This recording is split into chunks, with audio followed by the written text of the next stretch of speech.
Hello everyone, I am Anuja Shrivastava and today I am going to teach you the fifth part of chapter Nervous System in class 7th Biology. So in the previous video I already just teach you about the structure and the functioning of eye, and in this video I am just going to discuss with all of you about the second sense organ, that means about the structure as well as about the functioning of the ear. So as you all know, the ear, it is just related with the organ for the hearing. That means we all are just listen to anything, everything by our ears. Okay, and we also know that we are having the two ears. That means the ears exist in a pair. We are having the left and the right side of ear. Okay, now so ears are responsible for hearing because they can detect the sound waves which are responsible for the listen. Okay, now one more function is performed by the ear, that is the body balance. Now the question is how the ears are going to maintain the body balance. So you will understand this when I am going to teach you. So first let us discuss about the structure of the ear, and for that I am just going to show you the diagram for the structure of the ear.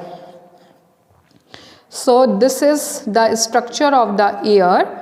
Okay, now this type of structure is also given in your book, so there is should be no confusion whatever the parts are given and how you can understand these structures. Okay, so our ear, it is just three parts. That means our ear is having three parts: outer ear, middle ear and the inner ear. That mean हमारे year के तीन parts हैं, एक outer ear है, एक middle ear है and एक क्या है, इनर ईयर है. So if we are going to discuss about the outer ear, so outer ear जो होता है इट इज़ कार्टिलेजनस पार्ट. ये जो टिश्यू होता है वो कार्टिलेज टिश्यूज़ के बना होता है. In class you are also studied about the cartilaginous tissues in chapter tissue, the tissue which can easily bend without breaking. Okay, so look at here, this part is known as the ear pinna. ये part क्या कहलाता है, ear pinna कहलाता है, जो क्या है थोड़ा सा आगे की ओर निकला हुआ है. Now look at here, when we are going to just observe this part, ये ear pinna अंदर की ओर जा रहा है और ये जो ट्यूब लाइक स्ट्रक्चर बना रहा है, this tube like structure is known as the auditory canal. ये क्या कहलाता है, ये जो ट्यूब लाइक स्ट्रक्चर है, this tube like structure is known as the auditory canal. It is also known as the ear canal. Okay, now अब ये auditory canal के जैसे भी हम लास्ट पार्ट में जाएंगे तो यहाँ पर जो स्ट्रक्चर है, this structure is thin and tough membrane which is known as the tympanum और ईयर ड्रम. इसे हम क्या कह सकते हैं, ईयर ड्रम और टिम्पैनम कह सकते हैं, क्योंकि यहीं से क्या होता है आपकी साउंड वेव्स टकराती हैं and we are able to listen. And how I will tell you. That means the three parts are having the outer ear, the pinna, this auditory canal and this tympanum. Now let us move toward the middle part of the ear. That means यहाँ तक अगर outer part है तो इसके बाद वाला ही middle part होगा. So middle part जो होता है, so middle part of the ear, it inside the tympanum lies on air filled cavity. इसके अंदर क्या होता है, air filled cavity होती है and they are having the three bones. It is having the three bones. on तीन bones को हम combinedly कहते हैं ear ossicles. इन three bones को हम combinedly क्या कहते हैं, ear ossicles.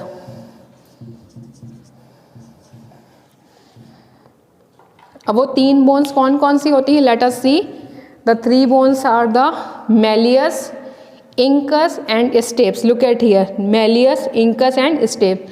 और इन तीनों ही बोन का जो नाम है इनके शेप के अकॉर्डिंग रखा गया है, ठीक है.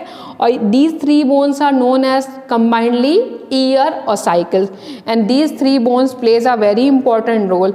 Now this malleus, this is also known as the hammer as per their shape. Look at here, this incus, look at here, this incus is known as the anvil and the stapes, it is known as the stirrup. Okay, now how they are functioning, that I am going to teach you in the function of the ear. That means these are the three bones. Now look at the end part of these three bones also. So look at here the last end of the malleus, ये जो hammer का जो last end है it is attach to the tympanum, देख रहे हैं, this is attach to the tympanum. Okay, now look at the another part, the outer end of the this stapes, इस outer stapes का जो outer end है it is just going to form the tube. Okay, which is also going to relate with the ear, sorry throat, which is also going to relate with the throat hour. That means Méliès का एक हिस्सा tympanum से attached है और steps का एक हिस्सा जाकर के स्टीयन ट्यूब को फॉर्म कर रहा है. Now let us move toward the inner part of ear. So inner part of ear is having the fluid area consisting of 3 parts. अब ये जो हमारा इनर एरिया पार्ट है इसके 3 अलग अलग पार्ट होते हैं. फर्स्ट पार्ट इज कॉक्लिया, ये जो देख रहे हैं स्नेल टाइप का structure, this is the cochlea. Second part is semi circular canal which is the spiral ring shaped structure, देख रहे हैं 1 2 3 टाइप रिंग्स हैं. And the another part of cochlea is the vestibule, that means इसका third part है that is known as the vestibule. और इन दोनों के बीच का ये जो सेंटर पार्ट है this part is known as the vestibule. That means inner ear having the 3 parts, cochlea, semicircular canals, and this is the vestibules. Okay, now look at the shape of cochlea. The cochlea, it is spiral in shape and it is having the 1000 of ear cells, sorry 1000 of hair cells. That means this cochlea it is having the hair cells as well as it also having the sound receptor. मैंने आपको बताया था year में sound receptor होते हैं. So it is having the hair cells as well as the sound receptors, and these sound receptors are attached to the auditory canals. ये sound receptors किसके साथ होते हैं, इस auditory canals के साथ attached होते हैं. Okay, now look at here the 3 semicircular canals. These semicircular canals are placed with right angles to each other, देखिए एक साथ एक दूसरे के आसपास अटैच्ड हैं.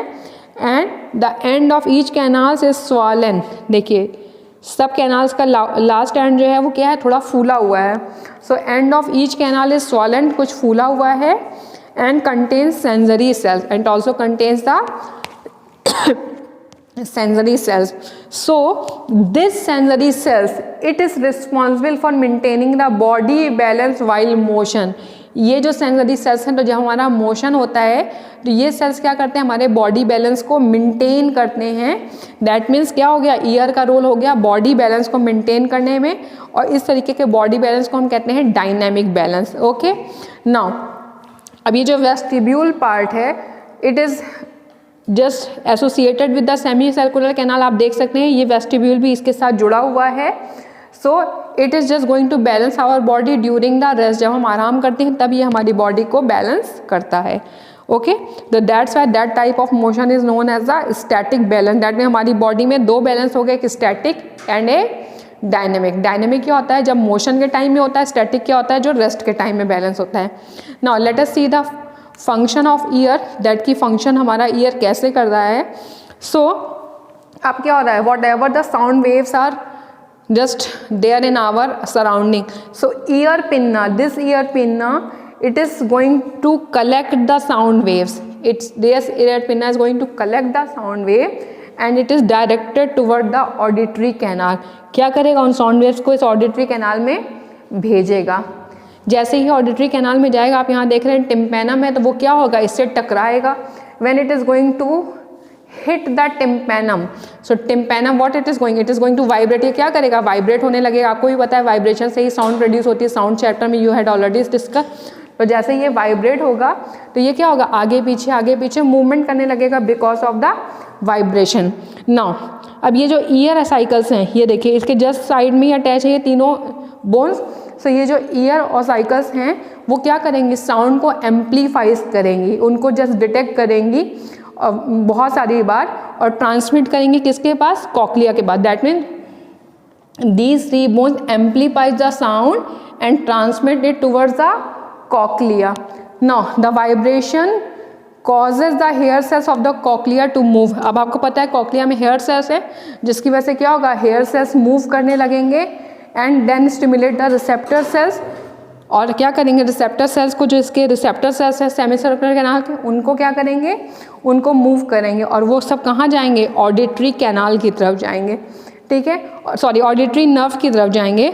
और ये वेस्टिबुलर नर्व जो दिख रही हैं आपके, ठीक है, जब ये ऑडिटरी नर्व की तरफ जाएंगे सो क्या करेंगे, our brain is going to implies it, हमारा ब्रेन उनको क्या करेगा, इम्पल्सेस को इंटरप्रेट करेगा एज अ साउंड, मतलब हमारा ब्रेन का यहाँ रोल है, वो इन वाइब्रेशन को एज अ साउंड इंटरप्रेट करेगा and then we are able to hear the things. So this type of functioning is there. That is once again the ear pinna collect the sound, transmit to the auditory canal. Your tympanum is going to hit and vibrate. When it is going to vibrate, the 3 ear cycles, what they are going to do? They are just going to transmit them towards the cochlea. When cochlea के पास जाएगा, then hairs rest of the cochlea is going to move and then it is passes to the semicircular canal and then it to the auditory nerve, and auditory nerve के through ये कहाँ जाएगा, through the brain, और brain हमारे उस vibration को as a sound interpret करेंगे and then we are able to here.